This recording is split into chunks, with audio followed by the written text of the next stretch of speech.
Place à l'invité politique. Je reçois ce soir Adrien Quatennens. Bonsoir. Bonsoir. Député du Nord de la France Insoumise. Vous êtes l'orateur désigné par votre groupe pour porter le fer sur le sujet de la réforme du Code du travail. On va y revenir, mais d'abord un mot sur le plan migrant dévoilé par Édouard Philippe aujourd'hui. Il propose d'un côté la création de 12 000 places d'hébergement d'urgence et de l'autre, il veut un renvoi effectif de ceux qui sont déboutés du droit d'asile. Qu'est-ce que vous en pensez? Écoutez, quand Édouard Philippe dit que la France n'était pas à la hauteur des enjeux sur ce sujet, il a raison. De ce point de vue, la création des places est une bonne chose. On a assisté récemment à des scènes absolument ahurissantes où on voit les conditions dans lesquelles les migrants sont traités. Ce n'est pas acceptable. Maintenant, sur l'aspect qui consiste à dire on va aller plus vite pour expulser ceux qu'il faut expulser, nous, on émet des réserves. Notre discours est assez simple sur le sujet. Les migrants qui viennent aux portes de la France doivent être accueillis. Comment faire autrement? Par contre, il faut par ailleurs que la France tienne un discours qui est clair sur les causes en amont qui font que les gens sortent de chez eux. Bien souvent, c'est la question des guerres, aussi des raisons économiques et des accords commerciaux inégaux. Donc la France peut porter une parole pour faire en sorte que les gens n'aient pas à sortir de chez eux. Qu'est-ce qui vous ennuie dans le renvoi des déboutés du droit d'asile? Il faut voir dans quelles conditions ça se fait. Les gens qui viennent là viennent pour des raisons effectives. On n'a jamais vu que les gens, depuis d'où ils viennent, se disent aller dans quel endroit on va migrer pour le plaisir. Quand ils sont déboutés du droit d'asile, c'est que c'est pas pour des raisons politiques, mais pour des raisons économiques. Non, mais dans ces cas-là, ça se discute effectivement. Mais moi, je pense par ailleurs que la France doit être en tête de négociations internationales pour juguler les causes du départ. Mais donc vous êtes d'accord avec tout ça alors? Vous êtes d'accord avec ce plan qui a été présenté aujourd'hui? Je pense que c'est une bonne chose en tout cas que le gouvernement s'y penche, parce que la situation ne pouvait plus durer. Et de ce point de vue-là, effectivement, je me satisfais que le gouvernement s'en occupe. Alors, vous êtes un nouveau visage de cette Assemblée, vous n'avez que 27 ans, mais on a l'impression de vous connaître déjà bien. Est-ce que c'est parce que c'est vous qui avez porté le fer contre la ministre du Travail pour dire ce que vous pensiez de sa réforme du Code du travail? Je ne sais pas. Comment vous la vivez, cette nouvelle notoriété, j'allais dire? Écoutez, pour moi, je ne me sens pas une nouvelle notoriété spontanée. C'est vrai que j'ai été élu récemment. Bon, il faut dire que ça tient aussi au fait que dans cette Assemblée, on est assez peu à porter un discours dissonant. On a une majorité qui est dominante, qui s'assume, et puis on a des groupes finalement qui portent une parole qui la complète. Il n'y a pas une opposition farouche, mis à part celle que nous incarnons, avec notamment le groupe GDR.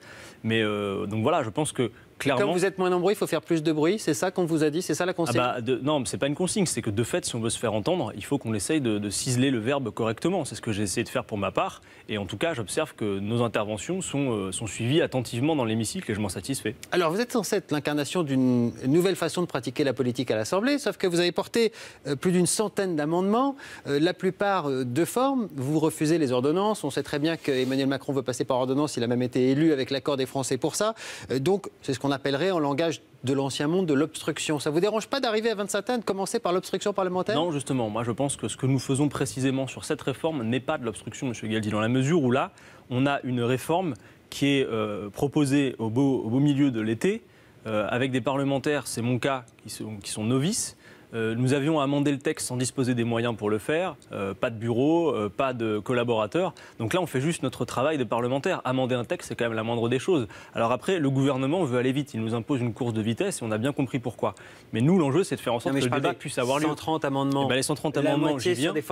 Sur des questions de forme. C'est ce qu'on appelle de l'obstruction en général. Déjà, on change un mot dans un amendement, ça en fait 2, 3, 10 et 100. Alors, l'autre moitié des amendements sont des amendements de décryptage, de propositions sur le fond. Après, vous avez raison, on saisit les occasions qui sont les nôtres et reconnaissez qu'elles sont maigres pour faire en sorte de pouvoir contester la méthode qui nous est imposée, qui est d'une violence absolue, parce que les ordonnances ne visent pas à permettre de dire ce que le gouvernement va effectivement faire du Code du travail. On est en train de parler là, dans ce projet d'habilitation, du périmètre sur lequel le gouvernement aura un blanc-seing pour faire ce qu'il veut. Donc reconnaissez qu'il y a besoin de débat, et le fait de déposer des amendements, et effectivement des amendements de suppression aussi, permettent de faire en sorte qu'on puisse intervenir pour chercher à convaincre dans cette Assemblée, c'est ce que nous faisons. Alors vous dites qu'il faut que ça dure le plus longtemps possible, parce qu'il faut que le débat ait le temps d'infuser, j'entends bien cet argument, mais du coup je ne comprends pas. Jean-Luc Mélenchon aujourd'hui, il me semblait pester sur le calendrier. Il disait c'est trop long, je ne pourrais pas être en circonscription vendredi le 14 juillet, on ne peut pas préparer nos vacances en famille. C'est étonnant comme argument avec l'enjeu que vous venez de donner. Non, parce que les deux ne sont pas incompatibles. Le fait qu'on puisse croiser le fer sur ce texte-là dans l'Assemblée n'est pas pouvoir partir en vacances n'est pas incompatible avec le fait qu'on trouve raisonnable à un moment donné qu'on puisse retourner en circonscription pour le 14 juillet, surtout quand on est nouvellement élu. Et puis par ailleurs, on est dans le cadre d'une session extraordinaire. dont on ne connaît pas les bornes, ce qui est assez rare. C'est-à-dire que moi, je m'étais fait critiquer parce que j'avais dit que nous étions là, quelque part, assignés à résidence au bon vouloir du gouvernement, mais c'est un peu ce dont il s'agit. C'est-à-dire que tant que ce texte ne sera pas passé, et les raisons de la précipitation sont contestables, peut-être qu'on y reviendra, mais tant que ce texte n'est pas passé, on est à la disposition du gouvernement. Voilà ce qu'on a voulu dire. Une image, vous avez appelé à manifester, aujourd'hui la France Insoumise a appelé à manifester et à étendre la contestation dans la rue. On ne peut pas dire qu'il y avait eu foule. On a compté un peu plus d'1 millier de militants dans toute la France. Les plus nombreux étaient là, place de la République, quelques centaines autour de Jean-Luc Mélenchon. Vous êtes déçu par ce faible chiffre? Non, absolument pas. C'est un démarrage. Le gouvernement a méthodiquement pensé le fait que proposer cette réforme avec cette méthode à ce moment précis de l'année où, vous l'avez dit vous-même, les Français sont peut-être moins attentifs parce que pour ceux qui en ont la chance, ils partent en vacances. Nous avons donc vocation, pendant l'été, à faire ce que nous avons fait aujourd'hui, c'est-à-dire à expliquer, décrypter. 1000 dans toute la France, ça fait un peu pchit. Mais attendez, M. Gazi, on est au mois de juillet, d'accord ? Ça a été pensé par le gouvernement aussi. Pour nous, nous avons l'été pour faire en sorte que les 1000 que vous avez vus là soient contagieux à leur tour et aillent expliquer partout autour d'eux les enjeux de ce texte. Voilà ce qu'on va faire pendant l'été, de manière à ce que, on l'espère, à la rentrée, il y ait une mobilisation sociale digne de ce nom contre ce texte. On entend beaucoup Jean-Luc Mélenchon dire « nous sommes les vrais représentants du peuple » pour ne pas dire les seuls. Est-ce que ce n'est pas une remise en cause de cette légitimité populaire, ça quand même? Une légitimité populaire, ce n'est pas 1000 personnes quand on appelle à manifester dans toute la France. Non, mais nous on met en cause la légitimité de personne dans cette assemblée. Tout le monde est légitime. Après, ce qu'on conteste nous, c'est le fait de dire on a le droit de tout faire. Parce que visiblement, le gouvernement nous dit mais oui, mais on procède avec cette méthode parce que c'est une promesse de campagne d'Emmanuel Macron. Il faudrait quand même se souvenir qu'Emmanuel Macron a été élu dans un contexte particulier, mais c'est le cas de nous tous à la législative. Le premier fait politique de cette séquence, c'est l'abstention criante. Donc on a tous une légitimité, elle est indiscutable. Par contre, on ne doit pas s'empresser de dire qu'on a une majorité politique éclairée dans le pays. Ce n'est pas le cas. Je ne pense pas qu'il y ait une majorité dans ce pays qui veulent absolument faire en sorte qu'on casse le code du travail comme c'est prévu. Alors c'est intéressant que vous disiez ça parce que pour savoir ce genre de choses, il y a des sondages. Il y en a un qui a été fait la semaine dernière par BVA, il y a quelques jours. Qui est favorable à la réforme du code du travail? Regardez les réponses. 63% des Français sondés sont favorables, 36% opposés, un peu plus d'un tiers seulement. Est-ce que vous vous dites pas là, bon, finalement, oui, il y a bien une majorité qui la veut, cette réforme-là? Peut-être qu'un certain nombre de Français, si on en croit votre sondage, pensent c'est pas le mien, non, mais bien sûr, oui, celui que vous me présentez, pensent qu'effectivement, il faille réformer le droit ou le code du travail. Par contre, je pense que les mesures qui sont proposées par le gouvernement ne sont peut-être pas très connues. Moi, personnellement... Ça varie dans les mesures, c'est vrai. Mais par exemple, les 2 premiers articles qui ont déjà été adoptés contre votre gré à l'Assemblée, je pense à la consultation directe des salariés pour valider un accord d'entreprise, 78% sont favorables. C'est pas rien, 78%. C'est même majoritaire, c'est les sympathisants de gauche. La fusion des postes de représentants de salariés en entreprise, 69% sont favorables. Majoritaire chez les sympathisants de gauche. Les 2 articles que vous combattez, ils sont majoritaires, y compris à gauche. Je veux dire une chose, déjà, premièrement, la description que vous venez de faire des 2 articles est assez partielle. Mais effectivement, quand on lit le projet de loi et l'exposé des motifs, on a un pavé de bonnes intentions. Ça, j'en suis d'accord. Le problème, c'est qu'on n'est pas là pour se compter nos belles intentions.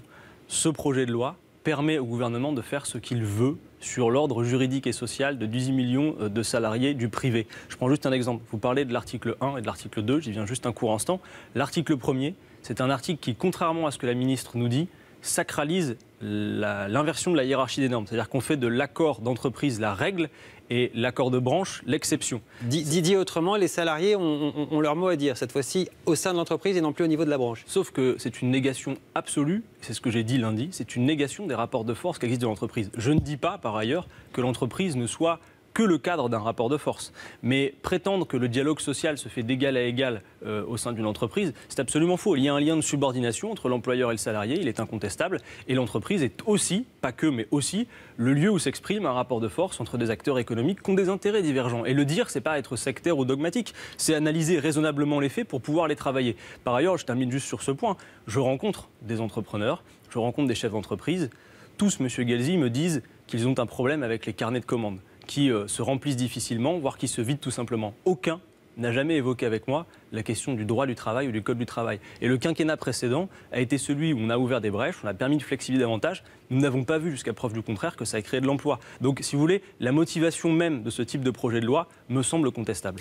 Votre manifestation a été boudée par les syndicats qui estiment que chacun doit rester à sa place, les députés à l'Assemblée, les syndicats dans les négociations et éventuellement ensuite dans la rue si la négociation ne satisfait pas les représentants syndicaux. Qu'est-ce que vous en pensez de cette répartition des tâches? Écoutez, moi j'ai vu cet après-midi, on avait des gens de PSA, des syndicalistes de la CGT qui étaient avec nous en manifestation manifestation et qui sont montés sur scène tout à l'heure. Alors vous avez raison, nous, notre vocation n'est absolument pas de remplacer quelque acteur que ce soit.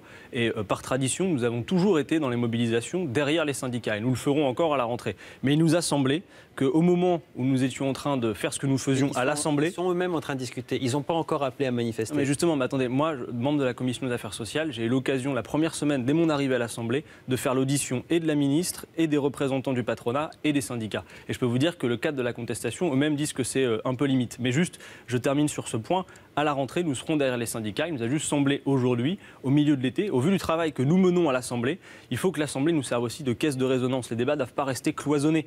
L'enjeu de l'été, pour nous, c'est de rendre intelligibles les enjeux de ce texte. Et donc, par ce type de rassemblement, nous y contribuons. Vous disiez tout à l'heure, on est la seule vraie opposition. On a entendu Jean-Luc Mélenchon dire ça aussi. C'est pas un petit peu osé, j'allais dire, de dire qu'il n'y a personne entre Macron et la France insoumise? Mais nous ne disons pas exactement cela. Nous sommes l'opposition écologique et sociale au gouvernement d'Emmanuel Macron. Nous sommes une opposition.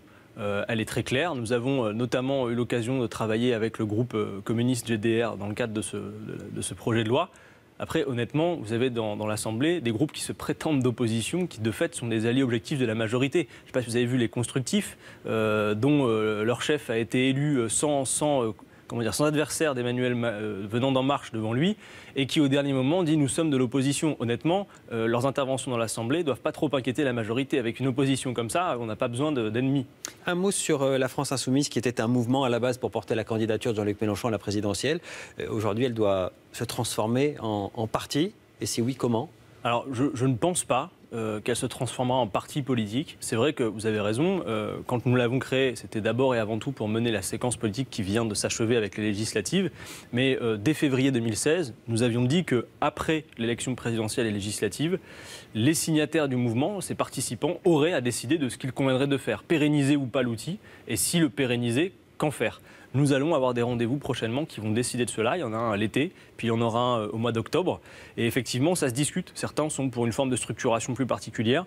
Moi, je pense que nous avons tout intérêt à rester dans le cadre d'un mouvement qui permet, porte et fenêtre ouverte, de faire venir toutes les personnes qui le désireraient. Vous êtes à l'Assemblée, on va parler du Sénat. Les sénateurs ont voté aujourd'hui l'interdiction des emplois familiaux pour les responsables politiques. C'est dans la loi de moralisation. Alors, ils l'ont voté pour les ministres.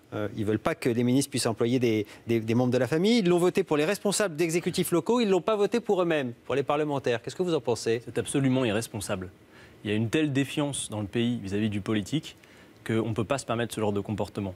Et même de belles intentions comme la loi de moralisation de la vie publique, on y viendra très rapidement, c'est un des prochains textes de loi qui va nous occuper.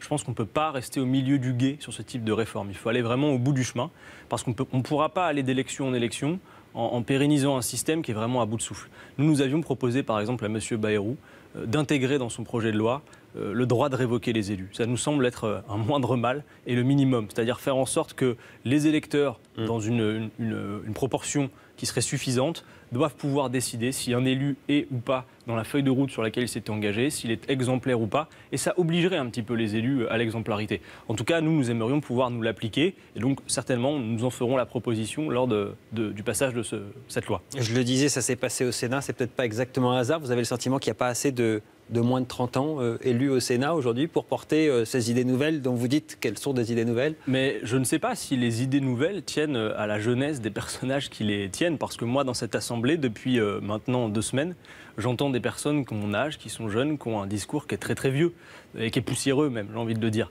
J'allais vous poser la question, entre moins de 30 ans, il n'y a pas une affinité quand même, quelque chose de génération qui se passe? Il y a une reconnaissance mutuelle, vous aviez raison de dire qu'il y a un renouvellement, et tant mieux, ça veut dire qu'il y a de la relève en politique, et que oui, des jeunes s'intéressent en politique, s'engagent, et plutôt correctement.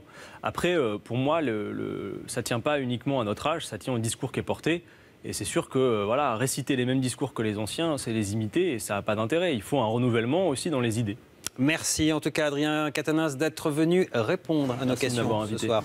On va se retrouver dans le Grand Décryptage pour parler d'une décision du tribunal administratif de Paris aujourd'hui qui dit que Google ne paiera pas le 1,1 milliard d'euros que l'État français lui réclamait en impôts. Pourquoi? Est-ce que c'est un scandale? Est-ce que nous serions les seuls idiots utiles, j'allais dire, pour Google du village numérique international? On va se poser la question juste après la pause. À tout de suite.